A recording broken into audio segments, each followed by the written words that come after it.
ओम नमो भगवते वासुदेवाय। आप सभी का हमारे यूट्यूब चैनल पर हार्दिक स्वागत है। रमा एकादशी व्रत कब है, आइए जाने शुभ मुहूर्त, पूजा विधि, पारण का समय। रमा एकादशी का व्रत कार्तिक मास की कृष्ण पक्ष की एकादशी के दिन रखा जाता है। रमा एकादशी का व्रत रखने से व्यक्ति को वैकुंठ में जगह मिलती है। आइए जानते हैं रमा एकादशी व्रत पूजा विधि, मुहूर्त और महत्व के बारे में। रमा एकादशी का व्रत हिंदू पंचांग के अनुसार कार्तिक मास के कृष्ण पक्ष की एकादशी तिथि के दिन रखा जाता है। शास्त्रों के अनुसार रमा एकादशी का व्रत बाकी एकादशी में ये शुभ और महत्वपूर्ण माना जाता है। ऐसी मान्यता है कि जो इस व्रत को रखता है उसे ब्रह्महत्या सहित कई पापों से मुक्ति मिल जाती है। रमा एकादशी का व्रत करने से सभी पाप मिट जाते हैं। आइए जानते हैं इस साल रमा एकादशी का व्रत कब रखा जाएगा। कार्तिक मास की कृष्ण पक्ष की एकादशी तिथि का व्रत 9 नवंबर को रखा जाएगा।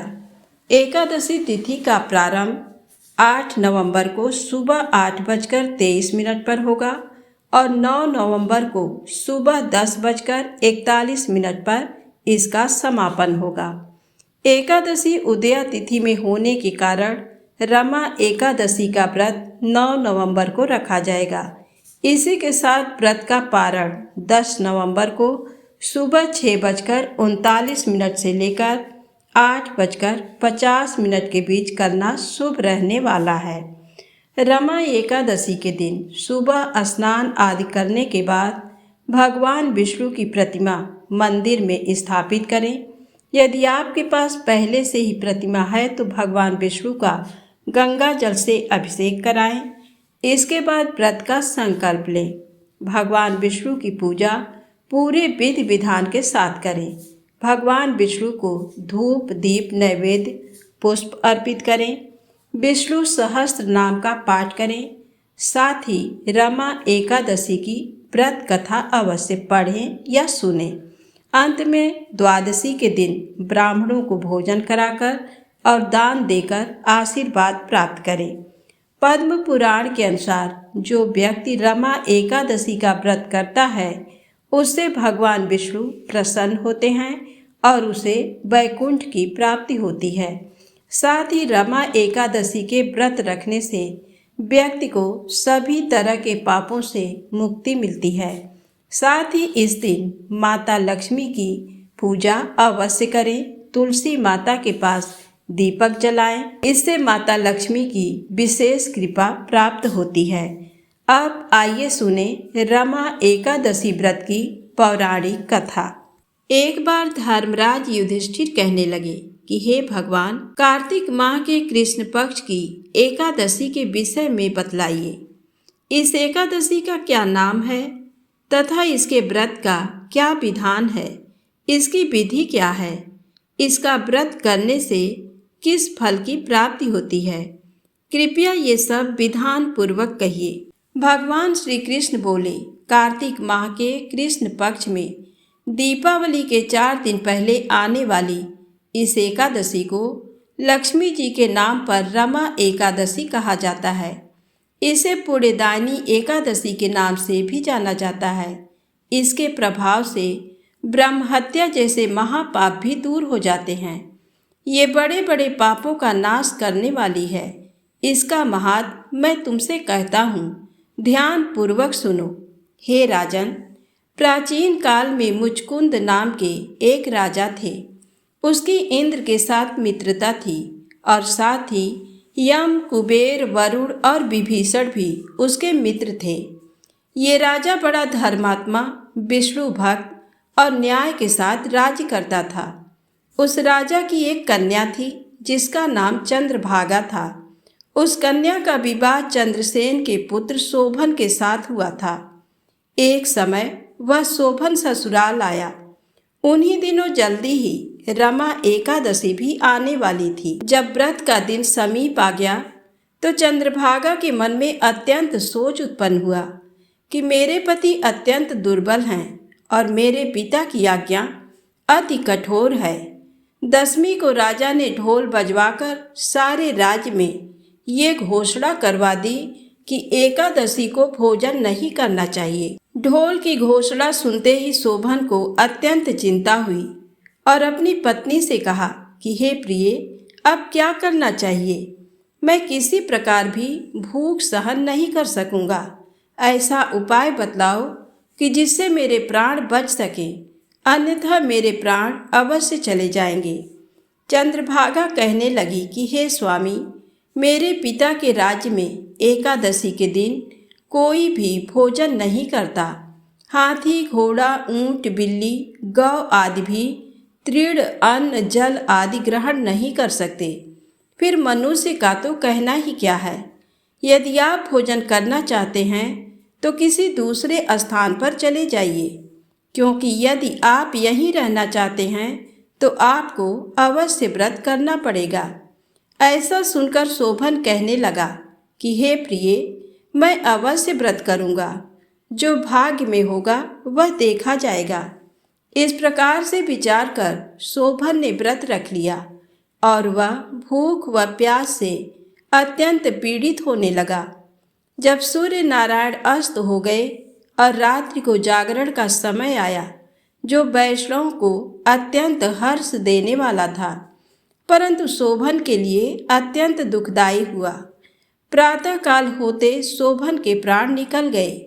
तब राजा ने सुगंधित काष्ठ से उसका दाह संस्कार करवाया, परंतु चंद्रभागा ने अपने पिता की आज्ञा से अपने शरीर को दग्ध नहीं किया और शोभन की अंत्येष्टि क्रिया के बाद अपने पिता के घर में ही रहने लगी। रमा एकादशी के प्रभाव से शोभन को मंदराचल पर्वत पर धन धान्य से युक्त तथा शत्रुओं से रहित एक सुंदर देवपुर प्राप्त हुआ।